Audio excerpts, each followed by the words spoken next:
بسم اللہ الرحمن الرحیم۔ میرا نام فیضان الحق ہے اور ہم قرآن پاک ترجمہ و تفسیر کے ساتھ پڑھ رہے تھے۔ اس کے 30ویں پارے سے ہم نے سٹارٹ کیا تھا اور اس کی نویں سورت طارق ہم پڑھ رہے تھے۔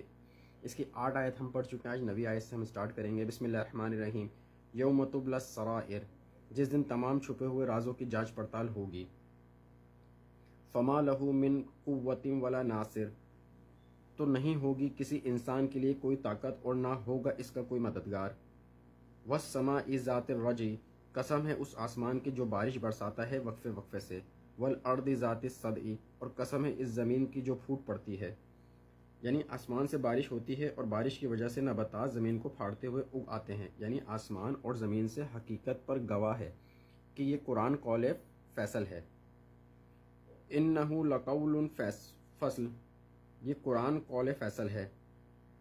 وما ہوا بالحزن، اور یہ کوئی ہنسی مذاق نہیں ہے۔ انہم یکیدون کیدا، اے نبی صلی اللہ علیہ وسلم یہ لوگ اپنی سی چالیں چل رہے ہیں۔ وعقید کیدا، اور میں بھی اپنی چال چل رہا ہوں۔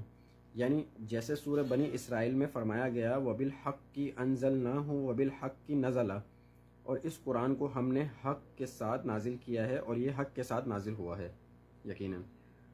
فمہل الکافرین امہلہم رویدا، تو آپ ان کافروں کو ذرا مہلت دیجیے، تھوڑی دیر انہیں ان کے حال پر چھوڑ دیجیے۔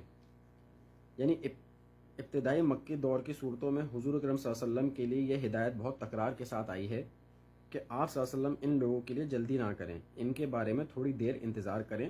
فاصبر کما صبر اولو العزم من الرسول ولا تستعجل لهم، تو اے محمد صلی اللہ علیہ وسلم آپ بھی صبر کیجئے جیسے اولو العزم رسول علیہ السلام صبر کرتے رہے ہیں، اور ان کے لیے جلدی نہ کیجئے۔ اس دور میں چونکہ مشرکین مکہ نے اہل ایمان پر عرصہ حیات تنگ کیا ہوا تھا، اس لیے ان آیات کے ذریعے حضور اکرم صلی اللہ علیہ وسلم کی وسعت سے اہل ایمان کو بھی بار بار تسلی دی جاتی تھی اور سمجھایا جاتا تھا کہ ابھی ہم ان لوگوں کو کچھ مزید مہلت دینا چاہتے ہیں، چنانچہ آپ لوگ ان کی طرف سے پہنچنے والی تکلیف پر صبر کرتے ہوئے ہمارے فیصلے کا انتظار کیجیے۔